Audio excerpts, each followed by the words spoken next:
네, 44쪽 나자렛 예수 2권 함께 보도록 하겠습니다. 예수님에 대한 거부, 곧 그분이 십자가에 달리심은 성전의 종말을 의미합니다. 성전의 시대는 지나갔습니다. 새로운 제의가 사람의 손으로 짓지 않은 성전에서 이루어집니다. 성전은 그분의 몸입니다. 백성을 모으고 당신 몸과 피의 성사 안에서 하나 되게 하시는 부활하신 분, 그분 자신이 인류의 새로운 성전이 되십니다. 따라서 예수님의 십자가형은 옛 성전을 허무는 것입니다. 그분의 부활로 더 이상 이 산이나 저 산이 아니라 영과 진리 안에서 하느님께 드리는 새로운 예배가 시작됩니다. 네, 성전의 종말. 이제 성전은 하느님께서 머무시는 하느님의 현존이 가득한 곳이죠. 만남의 장막에서 이제 성전으로, 그리고 이제 성전 자체이신 예수님으로 이렇게 점점 넘어오는 그 과정을 볼 수 있고, 결국 구약의 성전도 신약의 예수 그리스도를 향해 있는 이런 걸 예형이라고 하거든요. 예형론적 해석 제가 몇 번씩 말씀드렸죠, 그렇죠?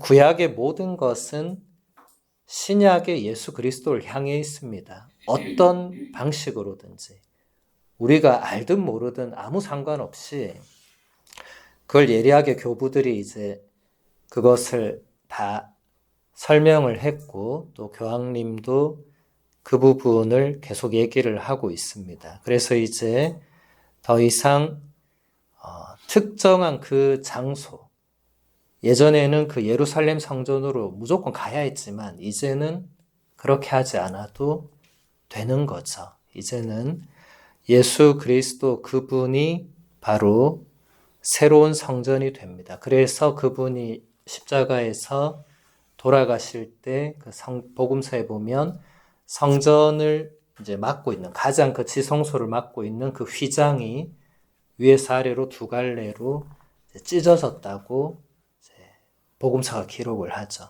교부들은 그게 바로 이제 구약의 성전의 역할은 끝난 겁니다. 이제 더 이상 우리는 예루살렘에 굳이 1년에 한 번씩 안 가도 돼요. 지금 1년에 한 번씩 가라고 하면 우리 어떻게 가겠습니까? 비행기 값도 이렇게 비싸고 지금 전쟁 때문에 유류 할증료도 이렇게 올랐는데 어떻게 가겠어요? 못 가면 죄를 짓는 게 되고 이게 안 된, 이런 이제 시대는 끝났다. 이제 보편 신앙, 보편 종교로서 예루살렘도 장소에 한정되지 않는 이제 새로운 예루살렘의 시대로 이제 예수 그리스도를 믿고 따르고 그분의 죽음과 부활에 동참하는 모든 사람은 이제 새로운 예루살렘의 시민이 되는 거죠. 이제 새로운 예배, 더 이상 이 산이나 저 산이 아니라 영과 진리 안에서 예수님이 직접 요한복음서 4장에서 사마리아 여인에게 말씀하셨죠. 이제는 이 산, 저 산, 이 장소, 저 성전, 이런 장소 개념이 아니고 영과 진리 안에서 하느님께 예배드리고 하느님께 찬미를 드리는 그런 시대가 곧 온다고 하셨죠. 그렇게 말씀하시고 3년 뒤에 바로 온 거죠. 그러니까 이제 우리는 더 이상 장소를 중심으로 하는 시대를 살지 않습니다. 물론 지금도 이제 새로운 성전, 감실, 경당 그게 있죠. 근데 그게 이제 더 이상 예루살렘 한 곳에 있는 게 아니고 전 세계 어디를 가도 있어요. 전 세계 어디를 가도. 이제 바뀐 거예요. 장소 중심일 때는 한 장소, 딱 그 특정 장소였거든요.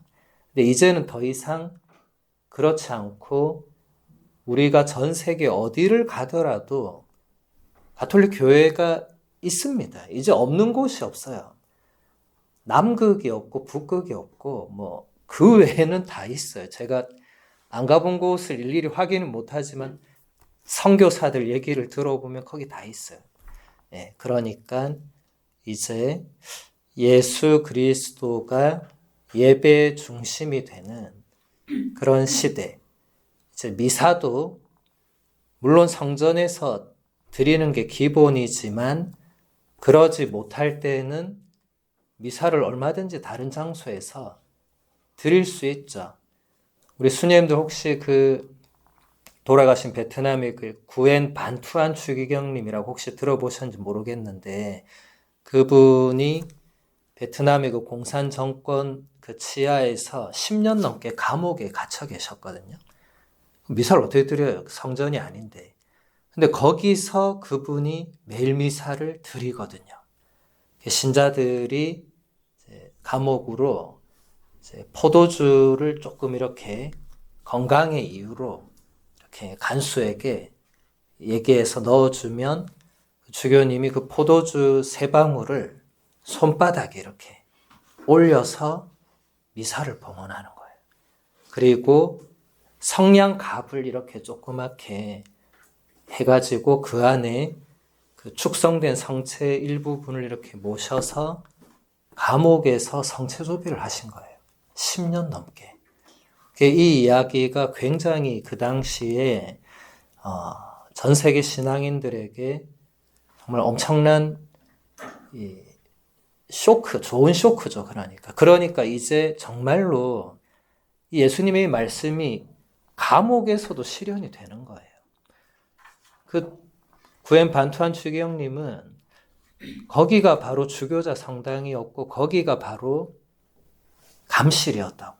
그리고 거기서 많은 사람들이 그걸 보고 감동을 받고 회개하고 세례를 받고 거기서 감옥에서 성체조배를 하고 지난 세기에 딱 지금으로부터 80년 전쯤에 제2차 세계대전 때 히틀러의 그 나치가 유태인들을 이제 수용소에 가두고 강제노동시키고 죽이고 할 때 막시밀리안 콜베 신부님도 이런 역할을 하셨거든요.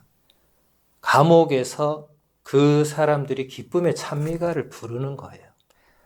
그러니까 이해가 안 되는 거예요. 이제 미쳤구나 이렇게 생각했겠죠. 이제 감옥에 오래 갇혀가지고 정신이 나갔구나 이렇게 생각했겠죠. 그런데 콜베 신부님이나 반투안 추기경님이 정신이 나갔으면 우리가 그렇게 얘기를 안 하죠. 그냥 그분들이 안타깝게도 정신이 나갔었다고 기록에 남았겠죠.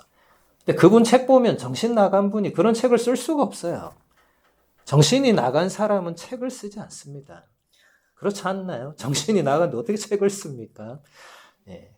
그러니까 세상 사람들은 이해를 못하는 거예요. 그냥 정신이 나갔다고만 생각하는 건데 저는 그 감옥에서도 그렇게 미사를 드리고 성체조배를 하고 하느님을 찬미하는 그런 게 바로 이 예수님의 말씀이 그대로 이루어지는 거죠.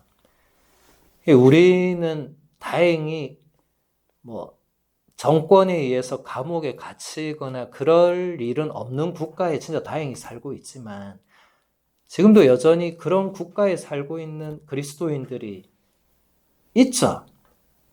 갇히거나 억압받거나 하는데 그 상황에서도 얼마든지 예수님과 하나가 될 수 있고 얼마든지 예수님을 만날 수 있고 기도할 수 있고 찬미할 수 있고 또 그 추기경님처럼 성직자가 있고 약간의 빵이나 뭐 포도주가 약간만 있어도 미사도 드릴 수 있는. 그래서 저는 그 추기경님이 손바닥에 이렇게 포도주 3방울을 이렇게 해서 미사를 드려 한번 상상을 해봤거든요. 진짜 이거는 그 화려한 그 추기경도 얘기해요. 화려한 주교자 성당 제대에서 미사 드릴 때는 내가 그런 거 못 느꼈다고. 그냥 다 차려져 있고 수녀님들이 다 차려 놓으시면 그냥 가서 미사 드릴 때는 전혀 그런 거 못 느꼈는데 손바닥에 예수님의 피를 이렇게 놓고 미사를 드릴 때 정말로 본인이 예수님을 만난 거예요. 정말로. 이게 참 신앙의 아이러니, 신앙의 역설, 신앙의 모순이라는 게 앞으로 우리 수녀님들도 그런 오지나 선교에 한 번은 가시겠죠. 여기가 정교 수도회니까 안 갈 수는 없을 건데 가셨을 때 그 열악하고 그런 상황들은 물론 쉽지 않으시겠지만 건강도 잘 챙겨야 되겠지만 거기서도 예수님을 만날 수 있고 오히려 그런 곳에서 더 예수님의 현존을 강하게 느낄 수 있고 그럴 수 있습니다. 네. 저도 로마나 미국에서 더 그런 체험을 했고 물론 로마나 미국은 그렇게 뭐 낙후되거나 뭐 감옥에 저를 가두거나 이런 곳은 아니었지만 저는 철저히 혼자 있었고 이제 혼자서 매일 미사를 드리는 그 상황에서 처음에는 이게 미사인지 원맨쇼인지 왜냐하면 제가 성부와 성자하고 주님께 서론과 함께 하는데 대답을 아무도 안 하니까 아무도 없으니까 제 방에서 할 땐 더 그렇고 조그만 경당이나 채플에서 미사해도 아무도 없으니까 이게 미사인지 또 이걸 해야 되는지 말아야 되는지 교회법은 미사를 의무로 규정을 안 해요. 성물도가 의무고 미사는 권장해요. 평일 미사를 사제들에게. 아마 이건 시대 상황이 많이 반영돼 있는 것 같은데 미사를 못 드리는 상황들이 있었으니까 그런 게 됐을 건데 어쨌든 그런 걸 떠나서 미사를 그런 여러 상황이 있는 거예요. 지금 수녀님들이 본원에서 이렇게 다 준비되어 있는 곳에서 매일 미사 드리는 것이 당연하지 않은 그런 소임지에 한 번은 가게 됩니다. 그럼 당연하지 않은 이제 상황이 오면 이게 뭘까 이런 생각을 하거든요. 저도 이게 내가 왜 여기서 미사를 해야 되지? 이런 생각을 많이 했어요. 이거 한다고 뭐 누구한테 유익이 되나 그런 생각도 많이 했고 그런데 어느 순간 그 강한 예수님의 그 현존을 느끼게 해 주시더라고요. 딱 한 번. 그리고 그 뒤부터는 제가 혼자 매일 미사를 한 번도 빠진 적이 없어요. 그전에는 해야 되나 말아야 되나 이거 왜 하나 막 이런 생각 인간적으로 생각했는데 한번 딱 체험하고 나니까 이것을 해야 되고 안 해야 되고의 차원이 아니라는 거. 그러니까 그 추기경 님도 솔직히 감옥에서 미사를 안 드리는 게 더 당연한 거 아니에요? 들이다 걸리면 더 고문당하고 두드려 맞거나 죽을 수도 있는데 왜 굳이 목숨 걸고 그렇게 해야 돼요? 감옥 갇힌 것만 해도 이미 순교자로 사는 건데 근데 그게 해야 되나 말아야 되나 차원이 아니고 이 영과 진리 안에서 예배를 드린다는 게 뭔지 아시는 분들 그리고 정말로 예수 그리스도와 하나가 되어 계신 분들은 그게 감옥이든 남극이든 북극이든 그 어디든 미사를 어떻게든 드릴 수 있도록 뭐 미사가 안 된다면 정말 기도나 찬미를 어떻게든 할 수 있도록 그래서 수녀님들도 나중에 어디 갔을 때 해야 되나 말아야 되나 생각이 들면 내가 아직 한참 멀었다고 생각하시면 됩니다. 내가 아직도 예수님과 멀리 있구나. 내가 가까이 있지 않구나. 기도와 미사는 의무로 해야 되나 말아야 되나 차원으로 접근하는 순간부터 예수님과 우리는 가까이 있지 않는 거거든요. 근데 저도 사제인 저도 뭐 그랬으니까 이 사제와 수도자라는 이 직분이 다이렉트로 예수님과 일치시켜주고 이런 건 아닌 것 같아요. 그건 진짜 우리의 마음에 달려있는 것 같아요. 전 제가 그 투한 추기경님이라면 미사 안 했을 것 같아요.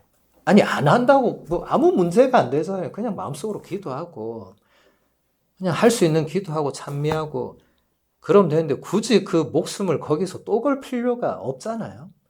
근데 나중에 가만히 생각해 보니까 그분도 인간적으로는 그런 마음을 겪지 않으셨을까. 솔직히 안 해도 아무도 모릅니다. 감옥에서 무슨 일이 일어난지 우리가 어떻게 알아요? 나와서 이제 증언들이 나오니까 아는 거지만 사실 감옥에서 기도 안 한다고 누가 뭐라 하겠어요? 그렇지 않습니까? 그 상황이 그런데 그냥 살다 나온 것만 해도 대단한 일인데 근데 그 안에서 콜베 신부님이나 투안 추기경님은 그렇게 안 했다는 거잖아요. 그래서 스님들 다음에 콜베 신부님이나 그 반투안 추기경님 책 여기 아마 여기도 도서관에 몇 권 꽂혀 있을 건데 시간 되시면 한번 이렇게 읽어보시면 도움이 많이 될 거예요.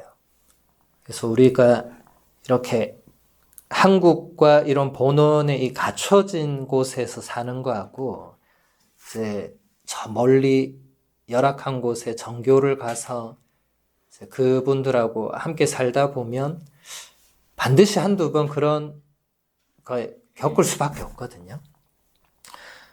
그래서 그럴 때 그냥 힘드네, 내가 왜 여기까지 와가지고 이 고생을 해야 되고 이런 인간적인 것들은 뭐 당연히 올라오겠지만 거기서도 하느님을 만날 수 있고 거기서 우리는 하느님을 사실 만나야 되고 그리고 가장 중요한 것은 거기서도 감사할 줄 알아야 돼요. 거기서 만족할 줄도 알아야 됩니다. 안 그러면 장상에게 계속 불만이 쌓일 거예요. 나를 왜 여기 보내셨을까? 이런 식으로. 이제 그렇게 되면은 거기에 1년을 있든 10년을 있든 힘들 거예요. 그리고 한번 그러잖아요. 다음 소임지 가도 똑같이 할 거예요. 또 나를 왜 여기 보내셨을까? 그런 식으로는 수도 생활, 사제 생활이 행복할 수 없습니다. 왜냐하면 장상이 우리를 개인적으로 원한이 있어가지고 계속 이상한 데 보내고 그럴 수가 없거든요. 그건 말도 안 되는 거예요. 근데 가끔 그런 생각을 가진 사제 수도자들이 있습니다. 내가 찍혀가지고 내가 우리 장상한테 찍혀가지고 장상이 계속 나를 이상한 데 보내. 이렇게 생각하시면 예수 그리스도는 아예 없는 거예요. 하느님은 없는 거예요. 그냥 장상하고 나밖에 없고 저 장상이 언제 죽나 이제 이 생각을 해야 되는데 그런 것은 행복한 수도 생활, 행복한 사제 생활이 아니죠, 그렇죠? 어디를 보내든지 이사야가 그랬잖아요. 하느님께서 내가 누구를 보낼까 할 때 저를 보내주십시오 했잖아요. 어디든지 보내달라고 했잖아요. 스님들도 서원할 때 그 서원을 할 겁니다. 어디든지. 그게 순명서원입니다. 남극이라도 가라고 하면 예 하고 가야 됩니다. 펭귄에게 선교를 할지언정 가야 돼. 예. 이유는 몰라도 가야 됩니다. 그리고 거기서도 예수님을 만날 수 있고 기뻐할 수 있어야 됩니다. 나중에 그런 곳 가실 때 오늘 이 시간에 들었던 것을 꼭 기억하시고 또 거기서 살다가 힘드실 때 콜베 신부님이나 투안 추기경님을 꼭 생각하시면 도움이 되실 거예요. 왜냐하면 아무리 그곳이 힘들어도 그 감옥 독방보다는 안 힘들 거거든요.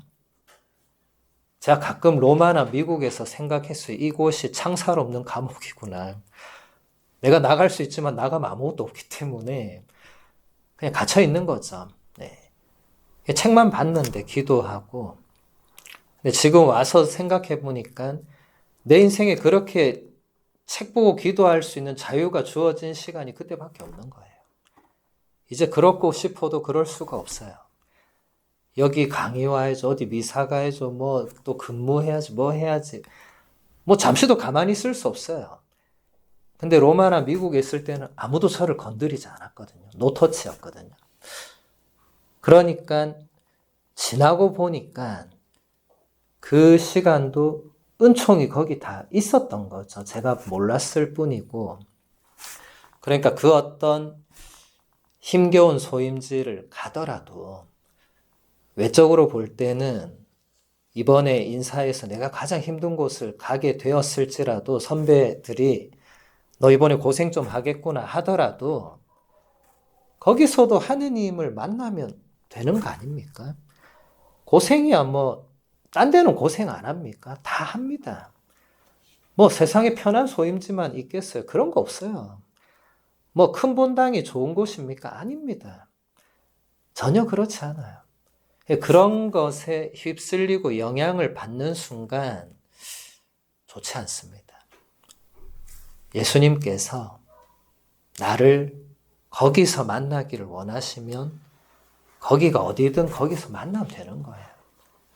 감옥 아니라도 예수님은 거기 계시기 때문에 만나면 되는 거죠.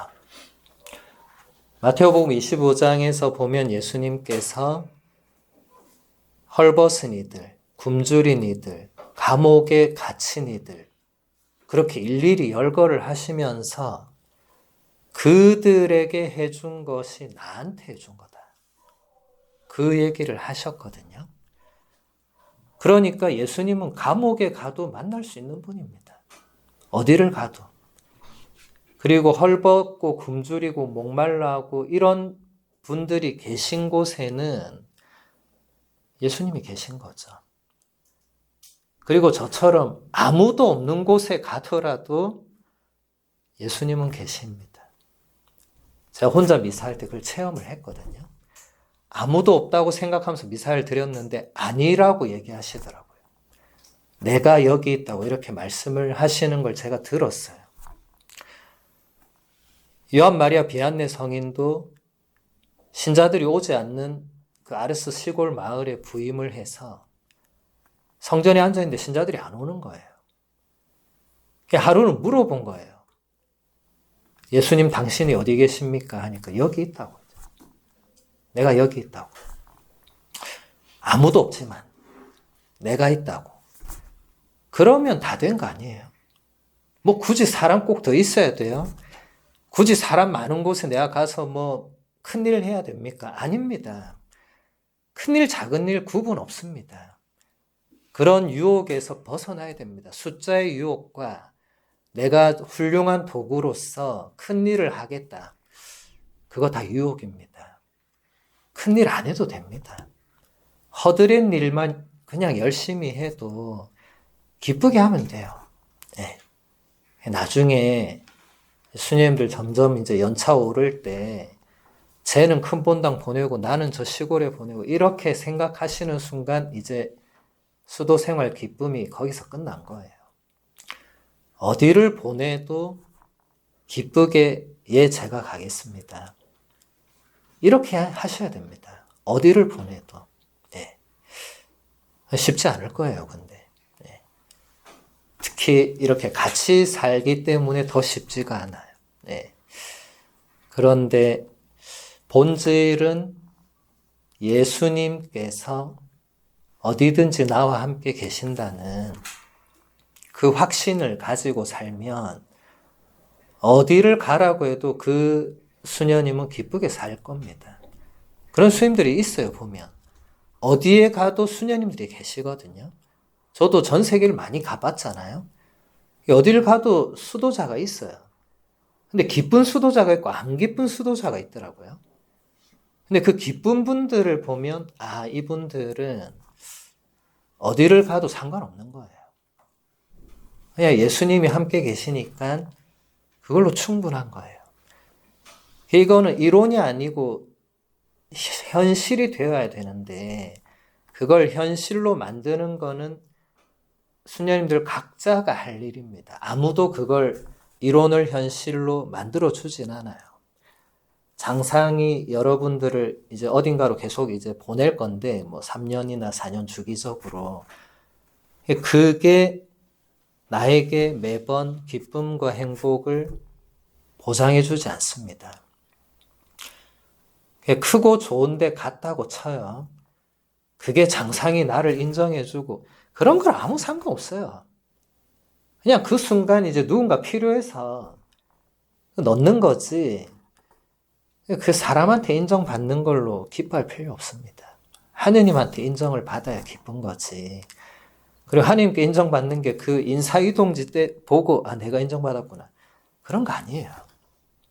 그렇게 착각하는 분들이 간혹 계시던데 그거는 정말 큰 착각입니다.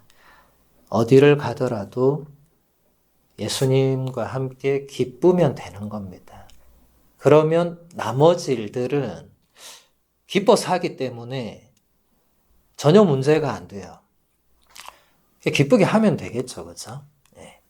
근데 이제 불만이 쌓이고 나를 왜 여기 보냈나부터 이제 시작되면은 미사든 조배든 기도든 뭘 해도 안 기쁠 거예요.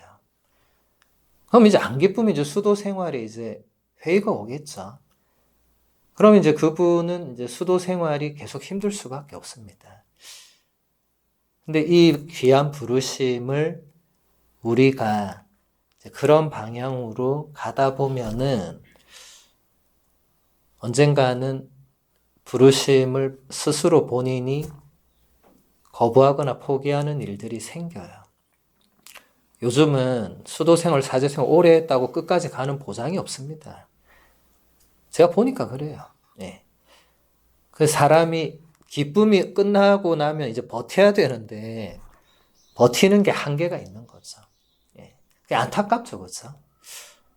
끝까지 잘 가실 수 있을 것 같은 분들이 끝까지 안 가. 물론 다른 길을 선택하는 것도 그분의 삶이니까 존중돼야 되겠지만 제가 볼 때는 안타까운 분들이 많아요. 참 사제생활, 수도생활을 기쁘게 잘 하실 수 있었는데 어디선지 모르지만 그 방향이 바뀐 거예요. 몰라요. 근데 어디서 어떻게 바뀌었는지, 왜 바뀌었는지 모릅니다. 아무도. 근데 아무튼 그 내적인 기쁨이 사라지는 그 순간부터 위험 신호가 오는 거거든요. 그러면 빨리 조치를 하면 되는데 빨리 조치를 안 하고 계속 두잖아요. 나중에는 이제 감당이 안 되는 거죠. 이제 그렇게 되면 선택을 다르게 할 수밖에 없는. 그게 우리 중에 저를 포함한 우리 중에 아무도 그렇게 안 된다는 보장이 없어요. 이 삶은 뭐 다른 삶도 마찬가지지만 그 길에 들어섰다고 해서 죽을 때까지 간다는 보장이 없습니다. 보증이 없어요.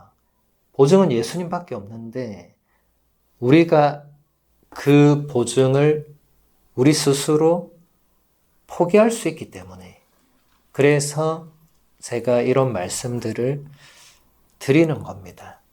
그래서 수녀님들이 수도 생활 하다가 기쁘지 않으면 이 위험 신호가 온 거거든요. 그럴 때 빨리 뭔가를 하셔야지 그냥 다음 소임지 가면 달라지겠지. 똑같습니다.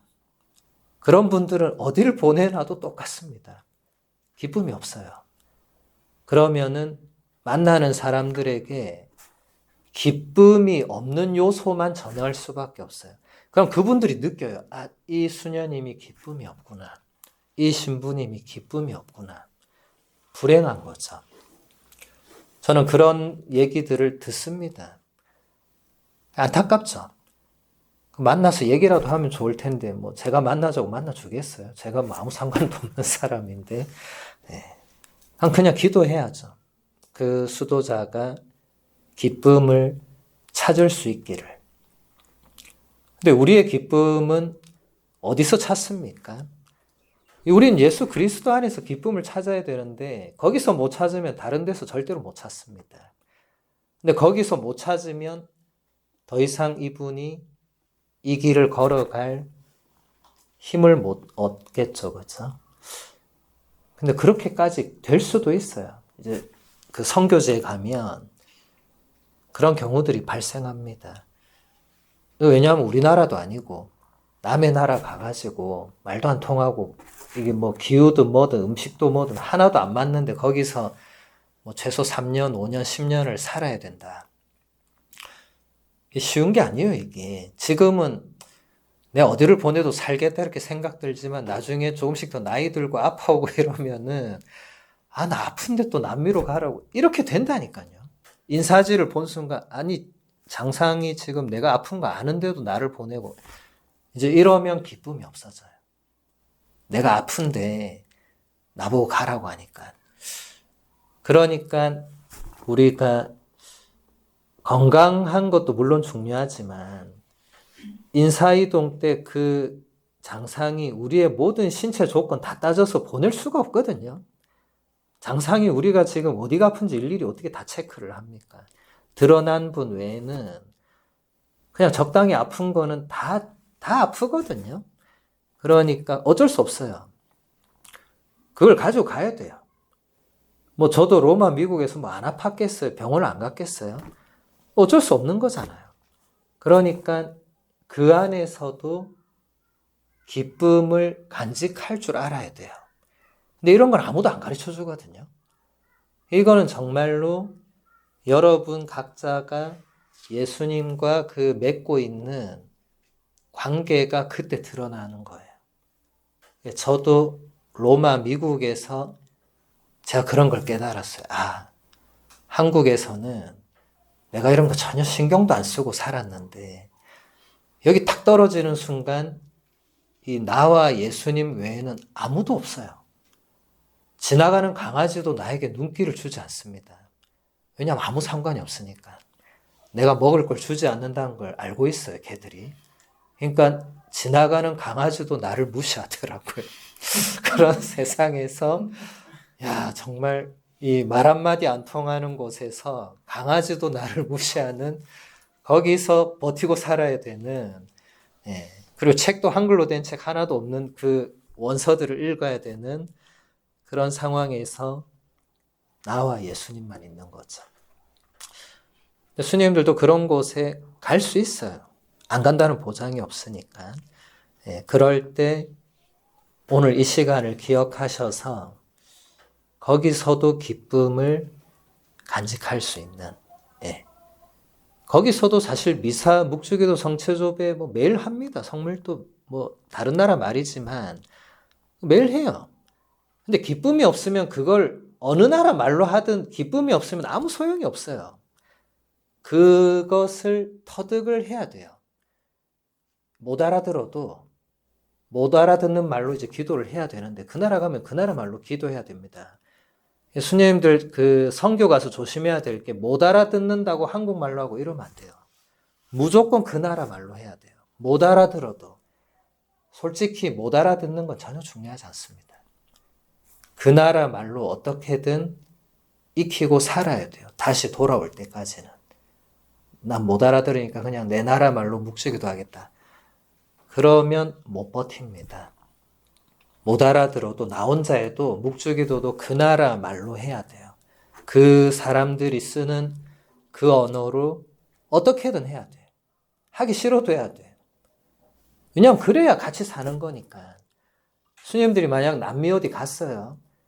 근데 내가 그 방언을 못 알아듣는다고 해서 나는 그냥 한글로 하늘에 계신 우리 아버지 하고 있으면 그 선교가 되겠어요? 안 되죠. 그들의 언어를 써야 됩니다.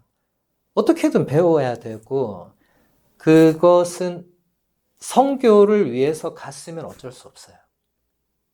어쩔 수 없어요. 수녀님들은 그 정교 수녀회라는 그 미션이 붙기 때문에 그들의 언어로 살아야 됩니다. 못 알아들어도 그 예수 그리스도께서 거기서 나를 통해서 그분들에게 당신이 알려지고 싶어 하신다면 우리가 최대한 그들에게 가서 그들의 언어와 그들의 문화를 우리가 익혀가지고 들어가야 되잖아요.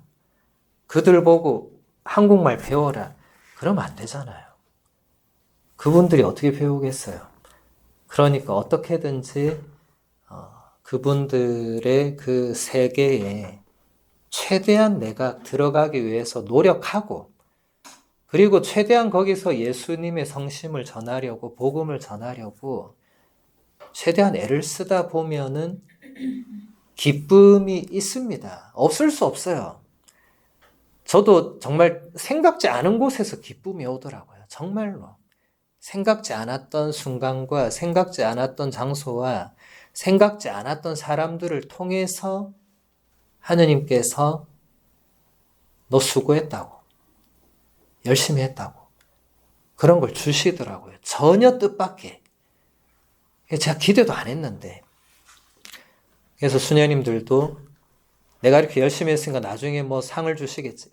그런 생각은 하시면 안 돼요. 그거 좋지 않습니다. 도움이 안 되고 그냥 여기 가라고 했으니까 예 하고 기쁘게 가고 여기서 살으라고 했으니까 기쁘게 살고 못 알아들어도 그냥 그런가 보다.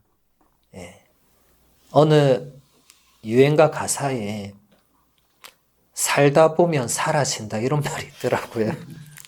그래서 제가 처음에 뭐 저런 노래가 다 있어 이랬는데 그게 한 번씩 떠오르더라고요. 살다 보면 사라집니다. 예.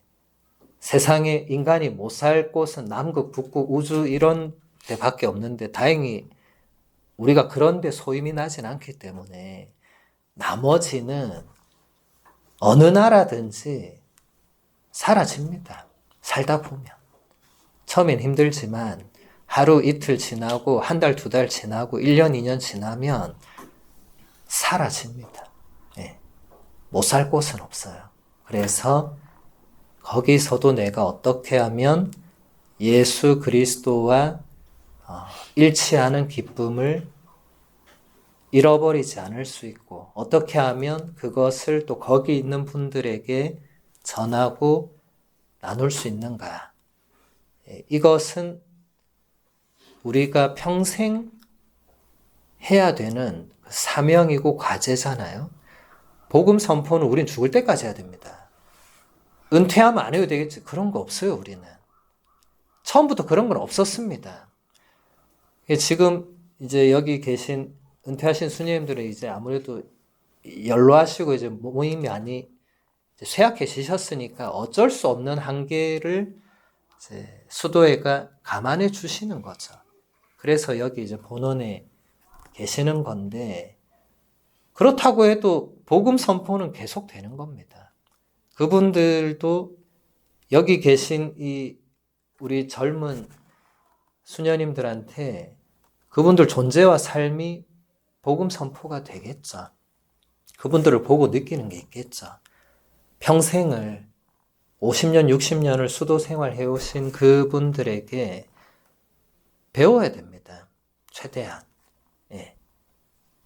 그분들이 하나님 나라 가시기 전까지 배울 수 있는 건 최대한 배우셔야 돼요. 그리고 복음 선포는 죽을 때까지 하는 겁니다. 은퇴했으니까 이제 난 좀 여생을 누리고 그런 논리는 세속 논리입니다. 인사이동지에 은퇴가 떴다고 해도 이제 놀러 다녀야지 이런 거는 말도 안 되는 겁니다. 그거는 이제 내가 그만큼 이제 나이와 신체 조건과 여러 가지 상황이 이제 더 이상 남미에 가서 선교하고 이게 안 된다는 얘기지 이제 복음 선포를 그만해도 된다는 사인이 아니에요. 잘 알아들으셔야 돼요. 지금 젊을 때는 우리가 뭐든지 할 수 있겠지만 한 해 한 해 지날수록 못하는 일이 점점 많아지거든요. 그 또한 받아들여야 됩니다. 내가 할 수 있는 최선을 다해야지 안 되는 걸 억지로 하고 그런 거는 안 돼요. 사제 수도자들 중에 또 그런 분이 있어요. 이 몸이 이제 안 되는데 열정이 넘치시다 보니까 안 되는 걸 억지로 해서 근데 결국 병이 납니다. 그거는 안 되는 거예요. 그거는 인간적으로 보면 지혜롭지 못한 거죠. 예. 그래서 본인의 한계를 잘 알아야 됩니다. 나의 몸 상태가 이 정도밖에 못하면 그 안에서 뭘 하려고 해야지 자꾸 그 이상 하는 분들이 계시거든요. 그건 안 돼. 왜 수도규칙이라는 게 있겠어요? 왜 밤에 잠을 자게 하겠어요? 밤새 기도해야 되는 거 아닌가 이렇게 생각할 수 있잖아요. 근데 자라고 하잖아요. 그럼 자야 됩니다. 평생 수도자로 살아야지 하루 이틀 밤새고 죽을 거 아니잖아요. 그러니까 그 열정을 위해서 그냥 오늘 여기까지 하세요 하면 거기까지 하면 됩니다. 나는 더 할 수 있는데 그렇게 안 해도 내일 하시면 돼. 예. 내일 일은 또 내일 주어질 거니까 너무 이 열정이 앞선다고 해서 그걸 과하게 사용하면 부작용이 옵니다. 반드시 그렇더라고요. 이 인간사는 그런 법칙이 있는 것 같아요. 우리 몸도 그렇고 그걸 넘어서면 반드시 뭔가 이 과했던 것에 대한 스님들 과식하면 바로 알잖아요. 몸이 이 음식을 감당을 못 하잖아요. 그런 원리가 똑같은 거예요. 뭐든지 과하면 안 좋은 거예요. 그래서 우리 사자성어에 과유불급이라는 말이 있어요. 과한 것은 좋지 않다는 게 옛날부터 사람들의 그 지혜로 그걸 깨달은 거예요. 뭐든지 과하면 좋지 않다. 좋은 것도 과하면 좋지 않다. 네. 그래서 그 적절한, 근데 그렇지만 거기에 안주하지는 않는, 네. 내가 할 수 있는 최선은 다하되 과하지 않으면서도 안주하지는 않는, 이건 엄청난 지혜가 매번 필요하겠죠. 그리고 본인의 양심에 따라서 안주하지 않아야 되겠죠. 솔직히 잘 모릅니다. 이렇게 공동생활 하잖아요. 그러면 그냥 같이 있으면 몰라요. 얼마나 열심하고 안 열심하고를 솔직히 모릅니다. 겉으로 안 드러나요. 보면은 그 안에서 그냥 적당히 가는 분들이 꼭 계세요. 왜냐면 안 드러나니까. 그게 공동생활의 그 위험 요소가 거기 있습니다. 공동생활은 표가 안 나요. 이렇게 계시면 누가 알겠어요? 누가 열심하고 안 열심하고를 누가 모릅니다. 기도 안 빠지면 그냥 기도 열심히 하나 보다. 몰라요. 근데 그분들이 나중에 소임지 가보니까 기도를 안 해. 기도를 할 줄 몰라. 그렇게 본원에서 기도했는데도 몸만 거기 있었던 거예요. 마음이 기도를 안 해본 거예요. 그냥 그 시간에 거기 있었던 거예요. 신학교도 마찬가지입니다. 이제 그렇게 되면 안 되잖아요. 그렇죠? 그래서 공동생활이 수녀님들을 지켜주는 면이 있지만 그것을 보호막으로 방패로 삼아서 이 정도만 하고 서원 때까지 잘 버티면 되겠지. 그런 거는 좋지 않아요. 그럼 서원하고 나서도 그분은 삶이 계속 그렇게 갈 수밖에 없습니다. 그럼 나중에는 어디를 보내놔도 그냥 다람쥐 쳇바퀴 굴리듯이 그냥 똑같이 살아요. 새로울 게 없는 거예요. 그럼 새로움이 없는데 무슨 기쁨이 있습니까? 맨날 똑같은데. 그냥 사는 거지 내가 이 나이에 또 어딜 가겠어. 이렇게 되는 거예요. 좋지 않죠. 그것은 이미 예수 그리스도를 통해서 오는 그 기쁨이 이미 없는 거예요. 그분은 이미 서원 전에 이미 여기서도 없었을 거예요. 안타깝게도. 근데 그것을 공동생활 안에서는 아무리 뛰어난 영적 지도자도 그것을 한번 딱 보고 얘 지금 기쁨이 없구나. 이렇게 몰라요. 그거는 안 돼요. 그러니까 숨기고 살 수 있는 거거든요. 그냥 기쁜 척 안 기뻐도 그냥 기쁜 척하고 열심한 척 할 수 있어요. 누가 합니까? 본인만 하는 거예요. 본인만. 영적 지도자도 말하지 않는 이상 모릅니다. 그러면 숨길 수 있죠. 감출 수 있고. 그렇게 사는 게 과연 기쁘고 행복한 삶인가? 아니겠죠. 그죠? 그래서 저는 수녀님들이 지금부터 기쁘고 지금부터 행복하고 죽을 때까지 기쁘고 행복하게 수도 생활을 하셨으면 좋겠습니다. 그러려면 나중에 가서 그런 말은 진짜로 위험한 말이에요. 내가 지금은 아직까지 이 단계니까 어쩔 수 없다. 그렇지 않습니다. 지금 기뻐야지 나중에 기쁩니다. 지금 안 기쁘잖아요. 나중에도 안 기뻐요. 종신했다고 기쁩니까? 하루 딱 기쁠 겁니다. 그날 하루.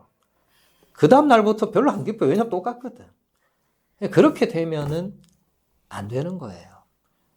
지금 예수님과 내가 하나 되는 기쁨을 지금 못 느끼면 종신을 하든 은경축을 하든 금경축을 하든 안 기쁩니다. 예수님이 은경축, 금경축 때만 나타나서 아이고 상 주고 그런 분입니까? 아니잖아요. 그죠?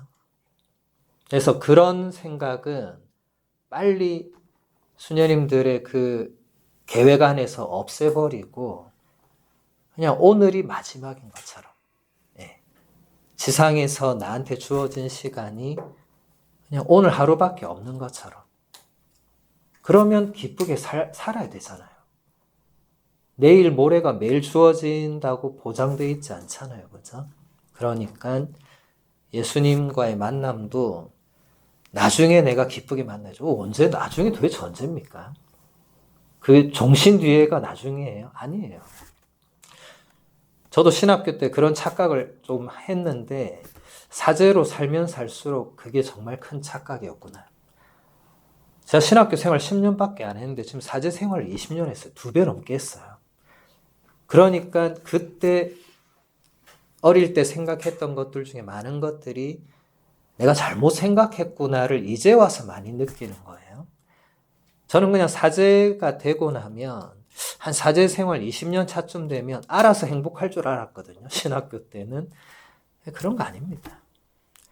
아무도 그것을 보장해 주거나 그 소임의 그 장소나 그것을 보증해 주는 게 아니더라고요. 어디를 가든 내가 예수님과 함께 있고 내가 나의 그 주어진 사명을 기쁘게 받아들이면 어디를 가는 건 상관이 없어요. 그리고 세월이 흘러도 처음부터 기뻤던 사람은 세월이 흘러도 기쁩니다. 그것을 투안 추기경님과 콜베 신부님은 그 감옥에서도 특히 콜베 신부님은 실제로 거기서 또 순교도 하셨잖아요. 투안 추기경님 순교는 안 하셨지만 뭐 이미 순교자로 사셨고 우리도 지금 순교의 시대는 아닌데 순교자의 후손이거든요. 우리는 프란치스코 교황님은 여러분이 순교자의 후손이라는 것을 잊지 말라고 자주 당부를 하셨어요. 그래서 전 처음에는 되게 형식적 멘트로 생각했거든요. 뭐 당연한 말씀을 하시니까 그런가 보다 이랬는데 생각하면 생각할수록 순교자의 후손이 무엇일까? 우리 앞에 분들이 순교했다는 게 무슨 의미일까? 스님도 한번 잘 생각해 보세요. 우리 앞에 분들은 불과 얼마 안 된 우리 앞에 선배들은 목숨을 걸고 수도 생활을 한 거예요. 그리고 실제로 목숨도 바친 경우도 있었고. 근데 우리는 후손이에요. 후손이면 어떻게 되는 거죠? 후손이면 따라가야 돼요. 순교하라면 해야 되는 거예요. 저는 뭐 당장 이 순교할 일 없다 하지만 순교할 일이 우리 삶에서 옛날처럼 그래 이제 정말 칼이 목에 들어오고 이러진 않지만은 우리 하루하루 삶이 순교자의 삶이 되어야 한다는 거죠. 교황님 말씀은 다 깊은 의미가 있더라고요. 그러면 우리 수녀님들이 하루를 성찰하실 때 내가 오늘 하루를 과연 순교자의 후손으로 살았는가라고 질문해 보시면 되겠죠. 순교자로 살았는가? 혹은 순교자처럼 살았는가? 혹은 순교자의 마음으로 살았는가? 순교가 뭐예요? 순교는 증거잖아요. 증거. 예. 그 그리스어로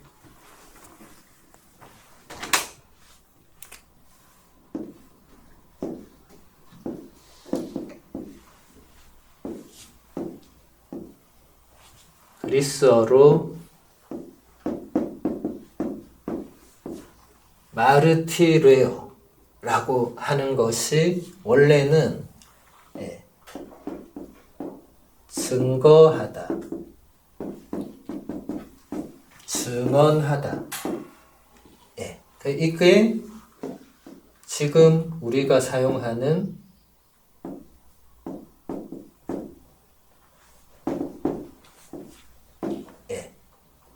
마르티리움.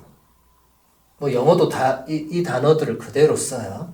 이제 이게 순교가 되거든요. 순교는 최상의 증거죠. 왜냐하면 목숨을 바쳤잖아요.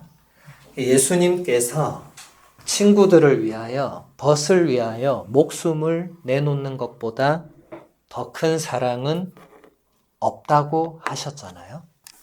그러니까 순교자의 후손이라는 말은 목숨을 내어놓을 수 있는 사랑이 내 안에 있는가 없는가를 보라는 거죠. 우리가 사랑한다고 말하면 사랑하는 그 사람을 위해서 내가 가진 것을 기꺼이 나눠주거나 가장 소중한 것도 줄 수 있을 때 그게 사랑이라고 할 수 있거든요. 사랑은 감정으로만 이루어지는 게 아닙니다. 이미 수녀님들은 여기 들어오신 것은 그런 사랑의 길을 가지 않는다는 이미 선택을 한 거잖아요. 이제 우리는 그런 감정으로 남녀의 사랑을 하고 이제 이게 아니거든요. 이제 우리는 예수님을 사랑하고 예수님이 나에게 주시는 사람들과 공동체를 사랑하고 낯선 선교지에서 생판 모르는 사람들을 사랑해야 되거든요. 근데 이게 얼마나 힘들고 어렵겠어요. 알지도 못하는 사람을 어떻게 사랑해요? 그런데 예수님께서 저 사람들을 사랑하라고 하시면 해야 되잖아요. 하기 싫어도. 그 사랑은 그래서 반드시 희생이 동반됩니다. 내가 싫어도 해야 돼. 그럼 누가 희생하는 거죠? 내가 희생하는 거죠. 내가 가기 싫어도 가야 돼. 내가 희생하는 거죠. 근데 예수님이 그렇게 하기를 원하시니까 하는 거죠. 그게 순명입니다.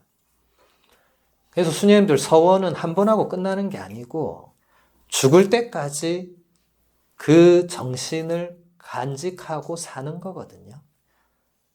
우리가 예수 성심이 사랑받기 위해서 매일 기도하잖아요.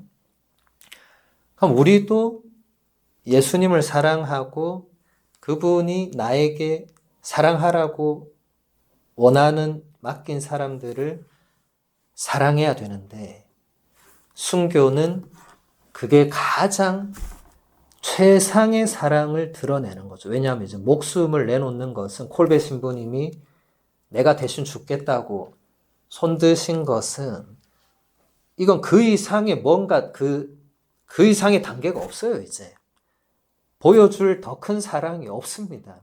내가 대신 죽겠다는데 누가 그걸 하겠어요?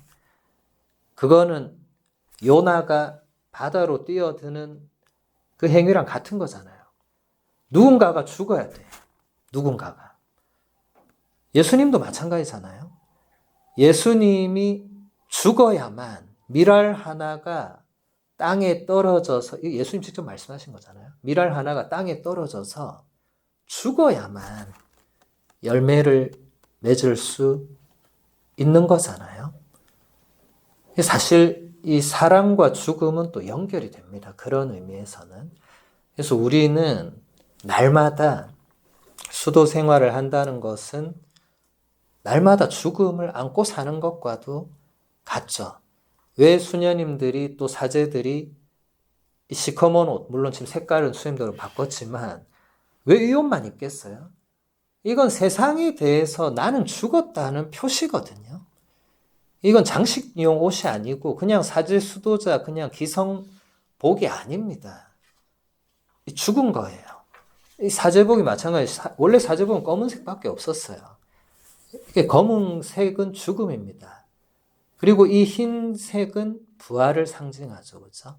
그러니까 우리는 예수님의 죽음과 부활을 항상 몸에 지니고 사는 사람들이라는 그 의미를 수도복과 사제복에서 이미 가지고 있는 거죠.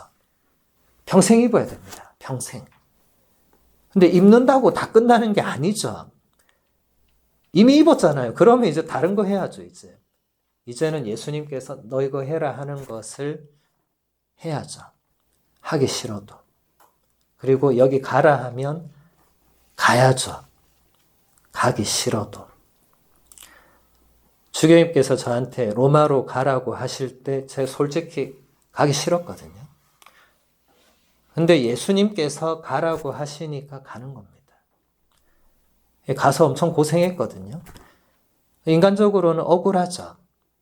근데 예수님께서 그곳에 나와 함께 계셨기 때문에 그게 억울함으로 끝나지 않는 겁니다.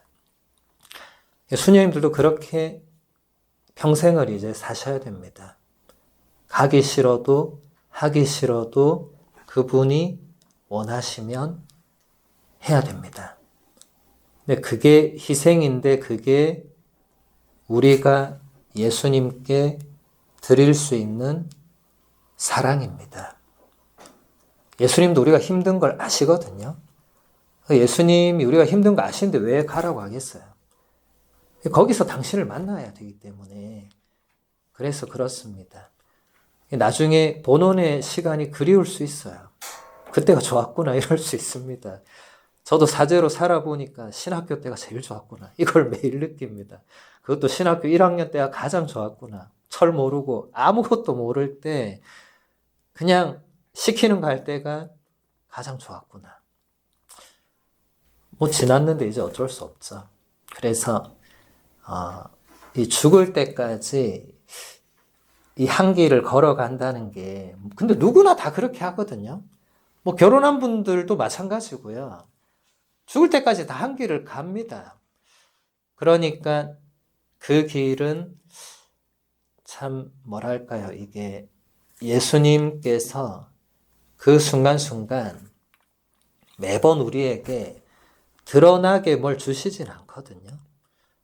그건 정말 어쩌다 한 번이에요. 마더 데레사 성녀는 평생 한 번밖에 없었다고 그랬어요. 딱 한 번. 근데 그걸로 평생 사신 거예요. 성인 성녀들 보면 대부분 그렇습니다. 딱 강렬한 체험 한 번 하고는 그 뒤부터는 날마다 가시밭길입니다. 십자가 길이고. 힘듭니다. 수도 생활이 살면 살수록 쉽지 않을 거예요. 제가 미국에서 우리 신부님들이 1년에 한 번, 왜냐하면 너무 막 떨어져 있으니까 1년에 한 번 우리 교구 신부님들이 함께 모여서 같이 이제 뭐 피정이면 피정, 뭐 연수면 연수 이런 걸 하는데 어떤 선배 신부님이 강론을 하시면서 제가 이제 곧 은경축인데 예전에는 은경축 때쯤 되면 그냥 다 평안하고 왜냐하면 사제 생활을 25년이나 했으니까 그런 줄 알았는데 매일이 전쟁터인 게 갈수록 심해져서 이런 줄 몰랐다는 거예요. 근데 저도 이제 20년이니까 이제 몇 년 안 남았잖아요. 이제 은경축이 얼마 안 남았어요. 그 예전에 제가 신학교 1학년 때 은경축 하던 신부님 생각하면 거의 이거는 뭐 어마무시했거든요. 그때는 은경축이 컸어요. 지금 아무것도 아니지만 지금은 금경축 돼야 이제 사람들 앞에서 명함 내밀고 축하받고 하지. 은경축은 축하도 안 해줍니다, 이제. 이제는 시대가 많이 바뀌었죠. 그러니까 그때 제가 그 신부님 얘기를 들으면서, 이게 세월이 그냥 흐른다고 해서 이게 다 보장되는 게 아니구나. 저도 그쯤에도 이미 느끼고 있었지만 그 선배들도 느낀 거죠. 은경축, 금경축이 그걸 보장해주고 이런 거 아니구나. 지금 기뻐야 되는구나. 지금 사랑해야 되는구나. 지금 내가 할 수 있는 뭔가를 해야 되는구나. 그것을 여기서 수녀님들이 지금부터 느끼고 사시면 평생 그렇게 갈 수 있습니다. 뭐 힘들고 어려운 게 없지 않겠지만 본질적인 것을 붙들고 살면 본질이 아닌 격가지들은 나를 그렇게 흔들 수는 없어요. 인간적으로는 힘들더라도 내가 그것 때문에 무너지거나 이 길을 포기하거나 그러진 않습니다. 본질을 놓치지 않으면 됩니다. 본질은 예수 그리스도시잖아요. 그분을 놓지 않으면 50년 뒤에도 기쁠 거고요. 지금도 기쁠 겁니다. 근데 그분과 붙어 있지 않으면, 요즘 예수님이 매일 미사태 하시잖아요. 나에게 붙어 있지 않는 가지는 어쩔 수 없이 잘려져 나갈 거다. 내가 자른다고 안 하시거든요.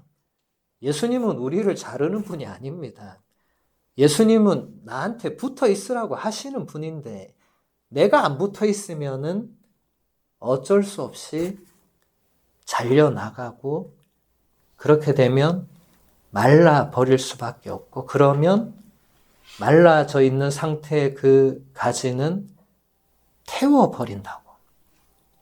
그러면 끝나는 거죠. 그죠? 우리가 예수님하고 붙어 있어야만 되는데 조금씩 떨어지면 그 수순을 밟을 수밖에 없습니다. 이건 뭐 사제, 수도자, 주교 뭐 예외 없어요.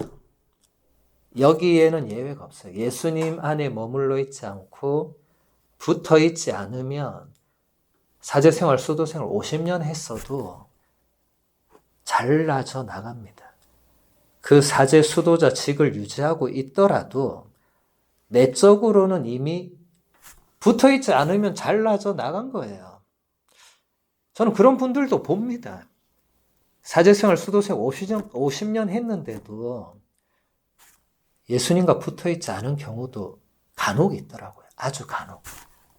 근데 우리가 그럴 수 있으니까 항상 그 본질적인 내 안에 머물러라. 나도 너희 안에 머무르겠다 하신 그 예수님 말씀을 생각하면서 어디에 있더라도 어디를 보내더라도 나는 예수님 당신 안에 머물러 있겠습니다. 그 마음을 잃어버리지 않으시도록 그렇게 사시면 좋겠어요. 그게 영과 진리 안에서 하느님께 예배를 드리는 삶, 그런 존재로 살아가는 겁니다. 그 다음 본문 볼게요. 마테오는 성전 정화 이야기를 이렇게 끝맺습니다. 성전에서 눈먼이들과 절름거리는 이들이 그분께 다가오자 예수님께서는 그들을 고쳐주셨다. 짐승을 사고 파는 것과 금전 거래에 맞서서 예수님은 치유하는 선행으로 대응하셨습니다. 그것이 성전의 참된 정화입니다. 예수님은 파괴자로 오신 것이 아닙니다. 그분은 선동자들의 칼을 들고 오신 것이 아닙니다. 그분은 치유라는 선물을 가지고 오셨습니다. 그분은 자신들의 약함 때문에 삶과 공동체의 변두리로 내몰린 이들을 향해서 오셨습니다. 그분은 하느님을 사랑하는 분으로 드러내셨고 그분의 힘은 사랑의 힘이라는 것을 보여주셨습니다. 성전 정화 사건의 의미를 베네딕토 교황님께서 정말 깊이 있게 잘 설명해주고 계시죠. 예수님은 치유자이십니다. 예수님은 의사시거든요. 교부들이 자주 이 의사이신 예수님의 비유를 많이 들었거든요. 유일한 치유자이십니다. 우리가 살아가면서 힘들고 죄를 짓고 병들고 아프고 할 때 예수님만이 치유해 주실 수 있는 분입니다. 성사를 통해서 예수님은 우리를 치유해 주십니다. 고해성사와 성체성사, 병자성사는 예수님의 그 치유의 선물이 주어지는 가장 탁월한 순간이 됩니다. 그래서 성사 생활을 하지 않으면 예수님의 치유를 받을 길이 없습니다. 교회는 성사를 통해서 이 모든 것들을 다 받도록 했는데 사실 그건 교회가 자기 마음대로 한 게 아니고 예수님이 그렇게 제자들에게 하라고 하신 그 명령을 그대로 이어받은 거죠. 그래서 수녀님들 성사에 참여하는 것은 치유를 받는 의미가 반드시 있다는 것을 모든 성사에 기억을 하셔야 됩니다. 매일 미사가 있더라도 매일 있으니까 뭐 오늘은 치유 안 받아도 되겠지. 우리는 날마다 치유가 필요한 사람들입니다. 우리는 불완전해요. 수도생활 오래 했다고 불완전함이 사라지거나 수녀님들의 그 개인적인 결점이 없어지거나 그런 거 없습니다.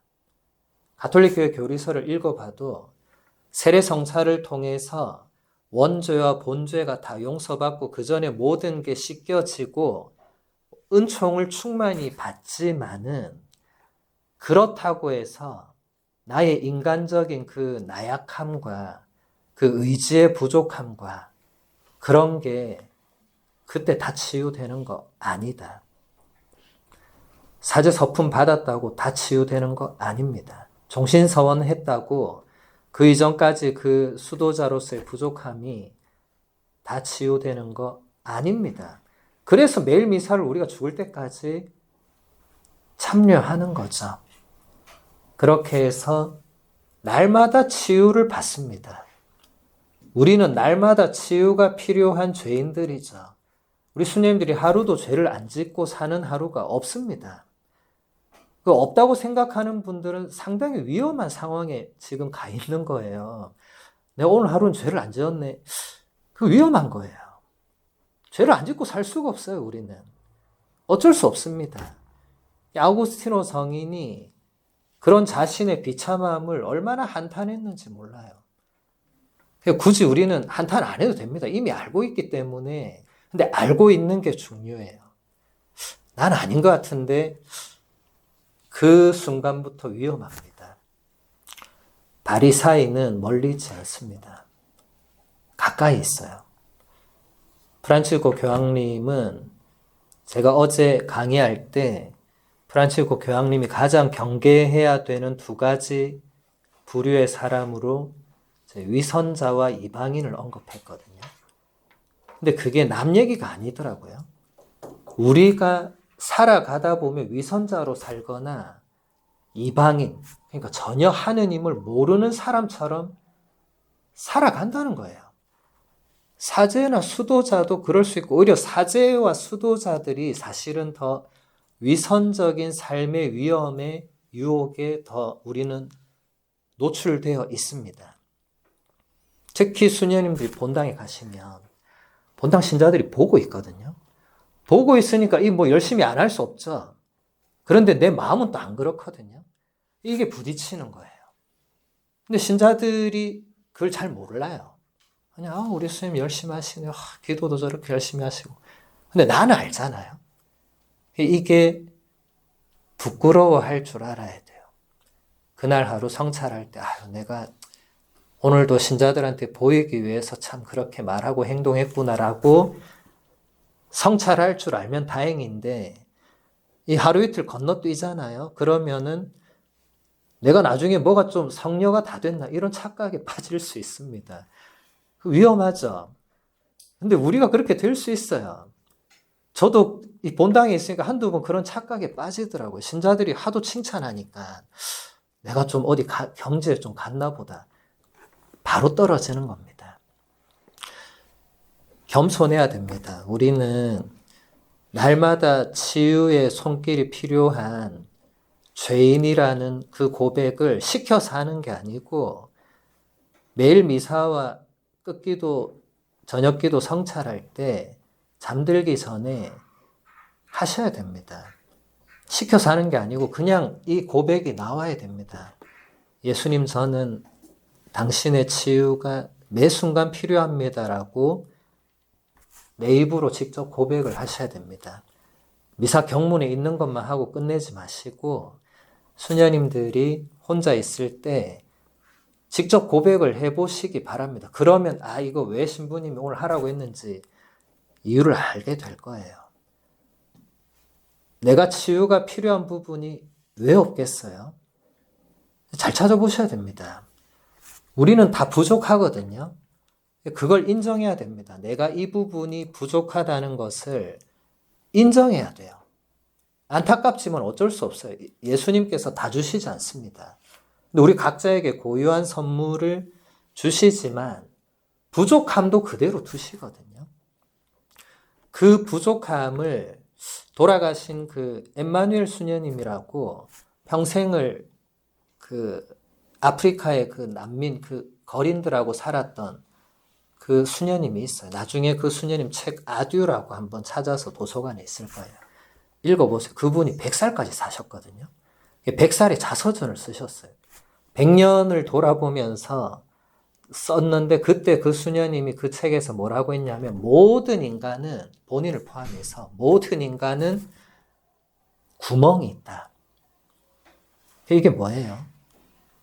아무리 뛰어난 사람도 뭐 교황님도 부족함이 있는 거예요. 인간적으로는.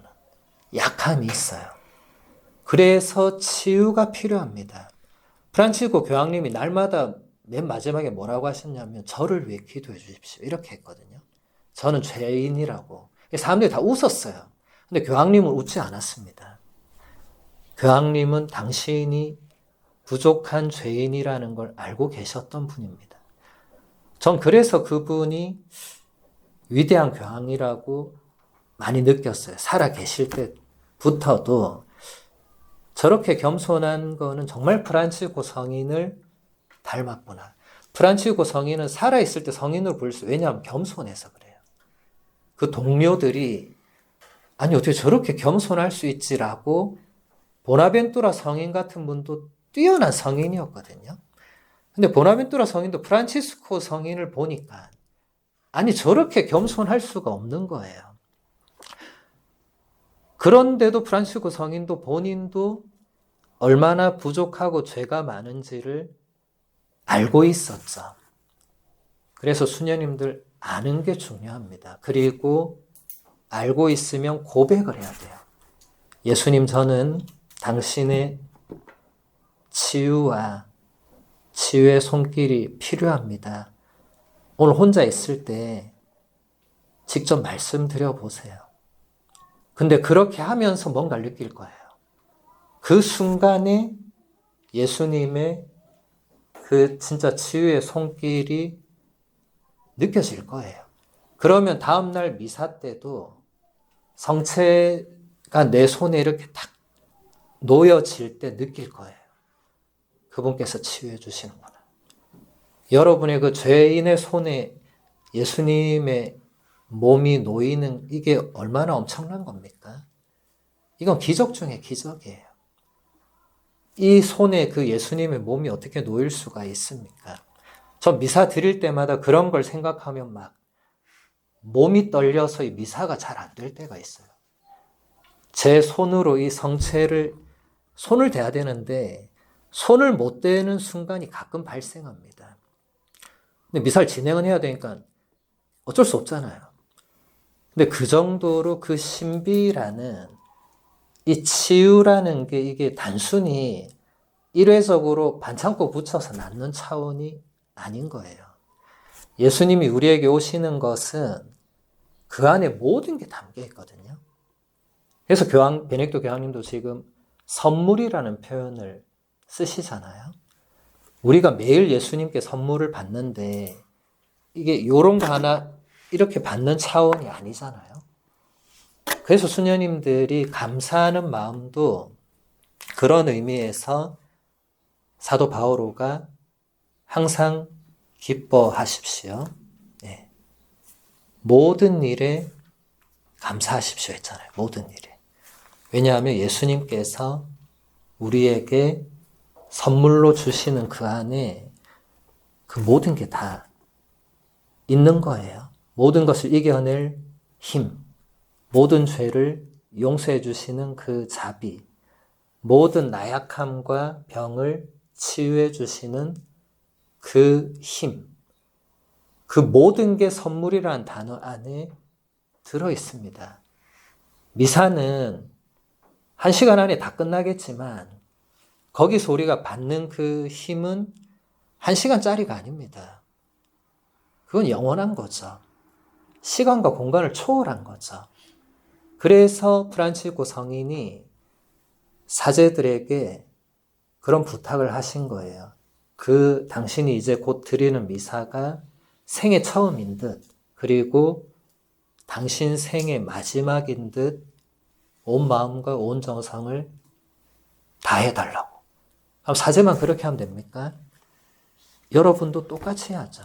미사에 참여하는 여러분도 똑같이 해야죠. 예수님이 그렇게 뭘 주시는데 그냥 아이고 내일도 주실 건데 그렇게 하면 안 되겠죠. 그렇죠? 네. 그래서 성사에 참여하기 전에는 반드시 이런 차원으로 들어갈 수 있도록 뭔가 마음의 준비를 하셔야 됩니다. 그냥 덜렁 앉아서 받으면 안 된다. 네. 오늘 강의는 여기서 마무리하겠습니다. 영광이 성부와 성자와 성령께 처음과 같이